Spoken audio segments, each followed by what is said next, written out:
Y entonces cuando escuchábamos todo eso por Inti y Brian, y ahora no escuchamos nada de eso por las personas muertas en Andahuaylas, nuevamente surge la idea, pues las vidas de Lima, Tarata, valen mucho más que las vidas de la Serranía, valen mucho más que los miles de Axaninkas asesinados por Sendero Luminoso. Porque cuando muere Abimael Guzmán, se hacen muchísimos reportajes y se señala que el crimen más brutal que cometió Guzmán fue Tarata, que sin duda fue un crimen brutal, absolutamente condenable, pero no fue lo peor que hizo Sendero.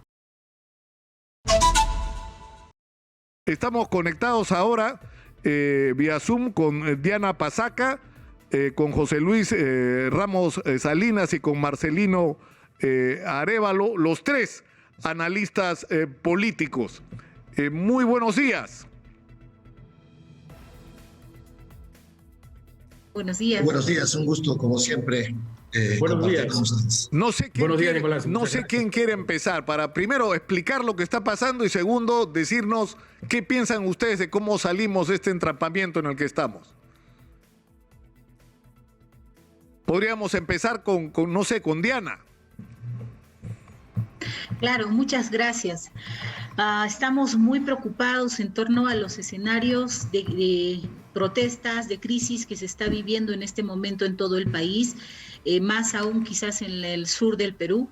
Y de repente, como lo remarcabas, no hay liderazgos claramente establecidos y las demandas de la población van en incremento. En un momento pedían de repente adelanto de elecciones, pedían el tema de cierre del Congreso, ahora, y está con mucha fuerza, y eso es de mucho más antes, el tema del referéndum, del cambio de la Constitución y la Asamblea Constituyente, ¿no? Ahora, ¿cuáles son las salidas? ¿Qué hacemos con este Congreso que está, yo veo de espaldas a la población? Ayer han debatido, por ejemplo, un tema de declarar luto, ¿no? El Congreso por 3 días. Y me parece que eso ha sido de verdad un insulto a la población, porque en estos 3 días prácticamente no van a sesionar y no van a analizar los temas de fondo para la población. Ni siquiera se han invitado para ver cómo van a tratar el tema de Andahuaylas. Y eso no hace más que echar leña al fuego. Lo mismo con la señora presidenta, que ha dado un mensaje intentando calmar los ánimos seguramente, pero diciendo, vamos a solucionarlo pacíficamente, pero les mandamos estado de emergencia. Y hoy día por eso es que han amanecido más carreteras y los aeropuertos que se están tomando, ¿no? Ahora, Diana, en Puno, ¿cuál es la situación? ¿En Puno hay protestas en este momento? Sí, han tomado algunas vías, la vía Ayaviri, Juliaca está bloqueada. Hace ratos anunciaron que la vía Puno-Juliaca también está bloqueada y obviamente todos los grupos están convocando o autoconvocando, como dicen, a las 10 de la mañana, a las 3 de la tarde, y acá recuerden que también hay un aeropuerto y también están viendo los ojos a tomarlo ahí, porque el tema es que no hacen caso, no escuchan al pueblo, no escuchan a la población y para que los puedan ser escuchados, pues tienen que de repente acudir a estas medidas un poco más fuertes. Ahora, en Arequipa, ¿cómo es la situación, José Luis? Bueno, como decía el reportero de Exitosa, ¿no? Y tenemos que agradecer. En realidad es el cumplimiento del deber de los medios de comunicación, pero estamos en una situación tal que hay enormes medios de comunicación que no cumplen con su deber, que no informan, sino que más bien desinforman y tienen un sesgo pues clarísimo, ¿no? Y en ese sentido tenemos que agradecer y felicitar a Exitosa, que se ha convertido en uno de los pocos espacios en los que, como se decía hace un instante, se escucha a la gente, ¿no? Porque diera la impresión que en otros medios de comunicación no se les escucha porque ni siquiera se les considera gente, ¿no? Y entonces se señala grupos de vándalos, desadaptados sociales, asusados, etcétera. Es decir, no son sujetos, ¿no? La gente del campo, la gente de procedencia andina no puede tomar decisiones propias. Tiene que haber alguien detrás, como dice el premier, que está asusando, empujando, desinformando, o como leí ayer a un supuestamente muy prestigioso abogado, es la muchedumbre iletrada, es la masa ignorante, ¿no? Entonces, ese tipo de cosas solo complican muchísimo más la gravísima situación que estamos viviendo, en la que es cierto, no hay interlocutores válidos de parte de quienes están protestando, pero mucho más grave es que tampoco hay interlocutores válidos de parte de nuestras autoridades. Cuando hubo el arequipazo, Juan Manuel Guillén era el alcalde de Arequipa y aunque estaba en una situación de bastante desprestigio, la gente aceptó su liderazgo para que fuese representada. Ahora tenemos un alcalde fugado, pues perseguido por la justicia, un gobernador regional preso, ¿no? Y una presidenta que aunque ha asumido el cargo legalmente, no lo ha hecho legítimamente, ¿no? Y entonces cuando sale en la madrugada a decir al 2024, parece que le está lanzando un salvavidas a los grupos congresales que no quieren adelanto elecciones, porque no depende de ella. Dice que va a presentar un proyecto de ley y entonces el Congreso, que supuestamente estaba presionado para sacarlo en 2023, dice, bueno, el proyecto de ley del Ejecutivo lo discutiremos, lo pasaremos por todas las comisiones, etcétera, y el 2024 diremos que no es lo más conveniente porque todavía no hemos sacado al presidente del Jurado Nacional de Elecciones, todavía no hemos destituido al jefe de la OMPE como en su claridad de ideas respecto a lo que quiere la congresista Chirinos ha señalado el día de ayer. En otras palabras, hasta que no estemos completamente seguros que las próximas elecciones vamos a ganar nosotros, no convocamos a nuevas elecciones, ¿no? Y entonces, ¿esos son interlocutores válidos? ¿Esos congresistas son interlocutores válidos? Con el señor Williams, la gente sentiría que está conversando con alguien que se puede confiar. Con la señora Boluarte, la gente sentiría que está conversando con alguien que se puede confiar cuando dice que lamenta la muerte de dos de sus paisanos, ¿no? de su tierra. Yo que sepa, las víctimas, quienes han fallecido, no les ha dado un infarto en medio de las protestas. Así que no se trata de que han fallecido, ¿no? Sino que hay responsabilidades en las muertes de esas personas. Y lo mínimo que puede decir la presidenta es que se va a investigar, ¿no? Si de repente la policía utilizó la violencia en defensa de su propia vida. Bueno, ahí las leyes eximen de responsabilidad a la policía, pero si lo hizo desproporcionalmente, pues hay que aplicar las sanciones. Y entonces cuando escuchábamos todo eso por Inti y Brian, y ahora no escuchamos nada de eso por las personas muertas en Andahuaylas, nuevamente surge la idea, pues las vidas de Lima, Tarata, valen mucho más que las vidas de la Serranía, valen mucho más que los miles de achaninkas asesinados por Sendero Luminoso. Porque cuando muere Abimael Guzmán se hacen muchísimos reportajes y se señala que el crimen más brutal que cometió Guzmán fue Tarata, que sin duda fue un crimen brutal, absolutamente condenable, pero no fue lo peor que hizo Sendero. Lo peor que hizo Sendero lo hizo en el campo, lo hizo contra los achaninkas, donde cometió genocidio, ¿no? Pero eso no fue motivo de los reportajes de muchos medios capitalinos. Entonces surge esa indignación y entonces se señala que se vuelva la calma. ¿Cuál es la calma? La del 6 de diciembre. El 6 de diciembre el Perú estaba en calma. La calma fue antes de que se eligiera a Castillo en la segunda vuelta. Esa era la calma. ¿A qué calma queremos retornar, ¿no? Entonces, José Luis, es grave la situación. Yo quisiera que escuchemos a Marcelino Arévalo para saber qué está pasando en otra región del país, qué está pasando en San Martín, qué está pasando en el oriente del país. Bueno, gracias Nicolás, pero creo que lo que aquí siempre en esta zona del oriente pasa es que pues, desde aquí podemos ver que las primeras manifestaciones se dan en el sur, porque el sur es el que por lo general ha estado siempre, digamos, como es un polvorín a punto de estallar siempre, pero eso no significa que acá en San Martín vivimos ajenos a esta realidad.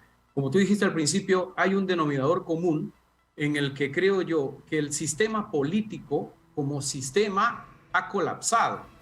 No hay salida visible desde el punto de vista político. Y creo que una oportunidad que tuvo la hoy presidente Dina Boluarte el día que le tocó juramentar debió haber sido convertir una crisis coyuntural, conducirlo de manera que se lleve ya lo más rápido posible a una situación negociada.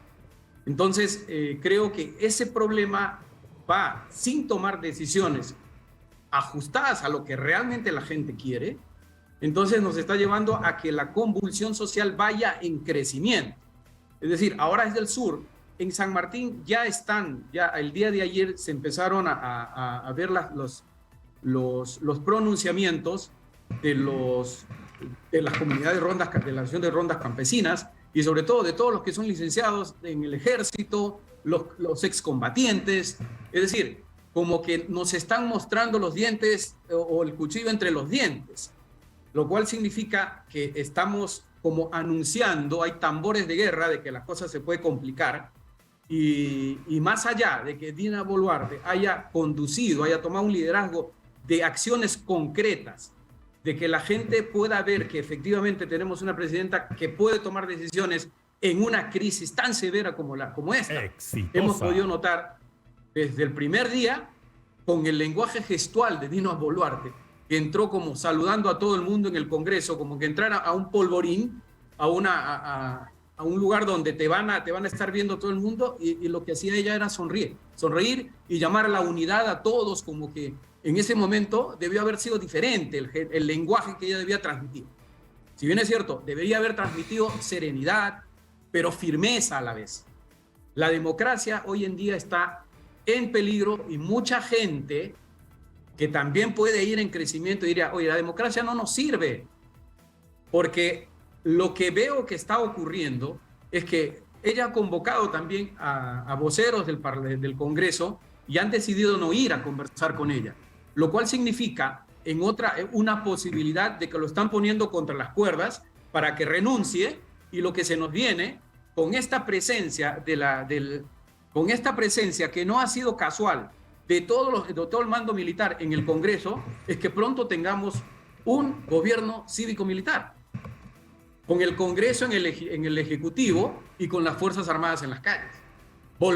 Retrocedemos nuevamente a los años 90, desde el golpe del 5 de abril.